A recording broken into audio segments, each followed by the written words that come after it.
Gumana nga ang plano ko. At syempre, papakita ko rin yung mga resibo na sinasabi nila. Totoo ba talaga may kotse ka? May bahay ka ba? May properties ka ba? May negosyo ka ba? Nasa yung negosyo mo? Taga Biringan City ka ba? Nakaibig ka ba talaga or hindi? Mga kapenyo, tirahin na natin itong may init na issue ngayon. Pasok, intro! Yeah, what's up sa inyo mga kapenyo? At today, meron na naman tayo napakainit na reaction video dito kay Franklin Miano, no? Na kung saan, sumagot na eto si Franklin Miano ayon sa mga paratang nga ni makagago sa kanya about nga dito sa scammer siya, manluloko, at kung ano-ano pa yung mga kayamanan niya na pinagyayabang niya na hindi naman daw nga sa kanya. Pero dito mga kapenyo, wala namang pinangalanan etong si Franklin Miano. Pero alam naman natin lahat mga kapenyo, no? Kung sino rin yung pinapatamaan niya rito. At sinabi rin ni Franklin na talagang plano pala niya yun, no? Na iba siya, pag-usapan siya, gawin siya mainit na issue, no? Na much better nga raw sa kanya. Dahil yun lahat nasa kanyang plano na. Once daw na matupad nga daw niya yun, yun na, boom na, no mga kapenyo. So napakalupit talaga ni Franklin Miano. Gawa natin ang reaction video to ngayon mga kapenyo at pakinggan natin yung kanya sasabihin. Gumana nga ang plano ko. Ito kasi yung plano ko. First is my goal. Ano ba yung goal ko? Gusto ko maraming manood ng daily vlogs ko. I-showcase mga future businesses na gagawin ko. Ito po, konti lang talaga nanonood ng mga contents ko. About sa experience ko at about sa buhay ko. Mas marami pang views yung mga podcast dahil kilala yung mga guests ko. 20% lang ng YouTube channel, yung subscribers ko, yung nanonood ng mga videos ko. So ito na yung solution. Alam nyo mga kapenyo, ang kunat din ng apog nito ni Franklin no?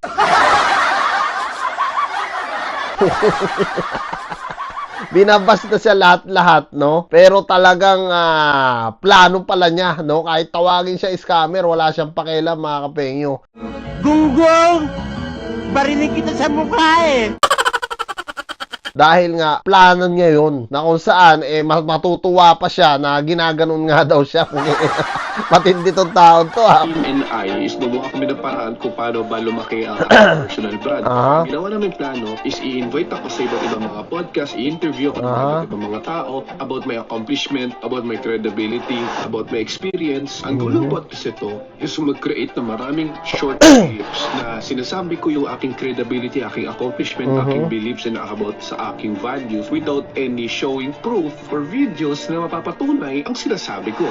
Ang tanong ay bakit? Ang sagot is parang kumalat ang chismis kung ako ba ay legit or ako ba ay barbero. Ito yung game plan ko. Kapag nakapag-podcast na ako, nakapag-post ng mga videos at kumalat talaga yung chismis hanggang mag-react na yung ibang content creator sa akin, that's my goal. Mag-ingay pa sila at mag-ingay dahil ayun yung plano ko. Yun, putang ina. Mag-ingay pa raw tayo na mag-ingay. Yehey! Pukin! Salamat, Franklin. May content na naman kami. Pukin ina.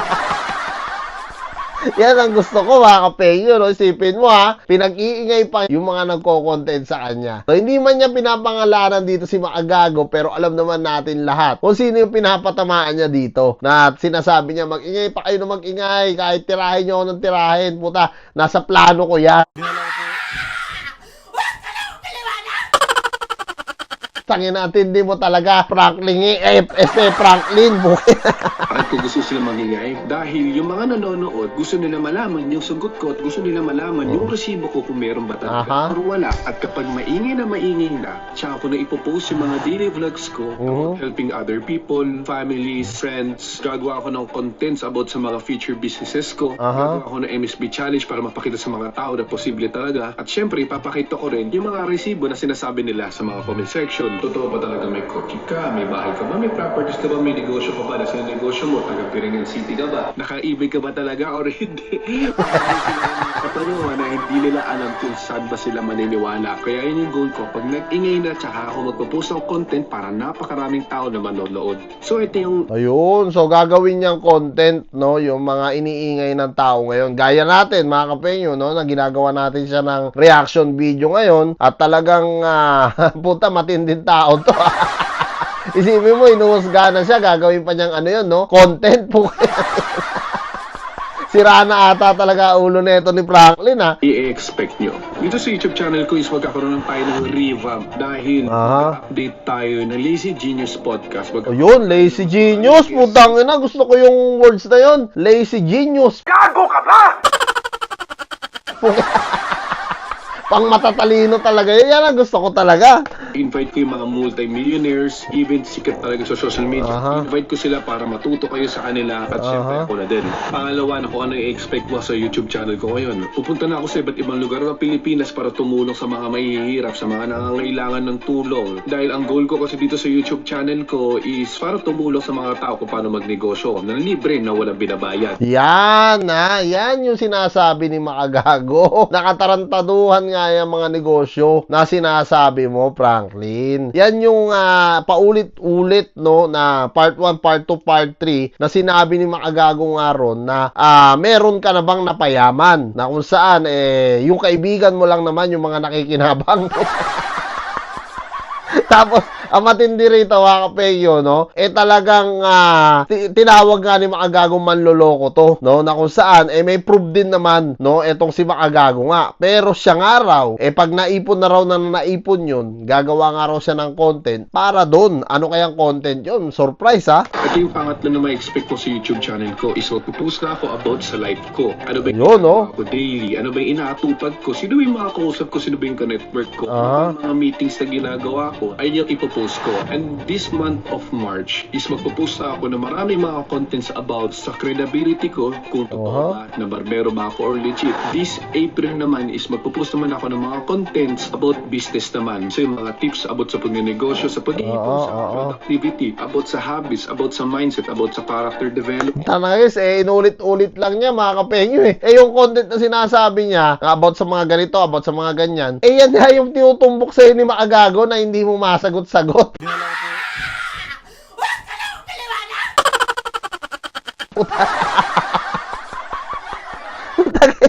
Okay na sana, mga kapengyo Kumbaga, sabi ko, mukhang sasagutin na talaga nito si Makagago, no? Pero pahaging pa lang pala, no? Yung mga tirada niya dito na kung saan, hindi niya masagot, no? Yung mga katanungan sa kanya. Dapat sagutin mo para at least yung mga tao maniwala naman sa'yo kahit papano. 2 beses na yan!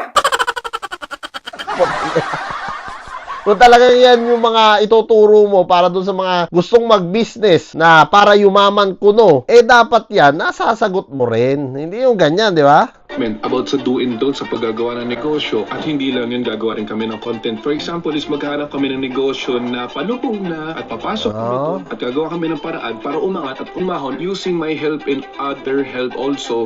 Yan tindi nun. Isipin mo kung may negosyo kang palubog na, tutulungan ka raw ni Franklin Miano. Sige nga puta, para naman makakita tayo. Huwag mo lang upahan huwag mo lang bayaran yung tao.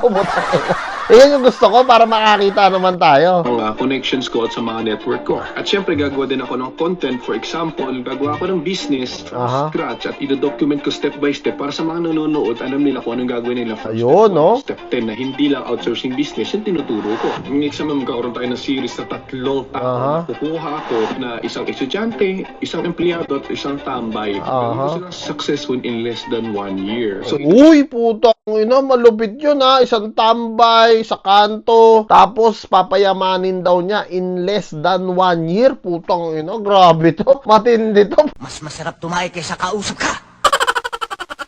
Okay. document ko dun kung paano sila maghahanap ng client, kung paano sila maghahanap ng empleyado, struggle sa pinagdaanan nila, ano yung naging journey nila.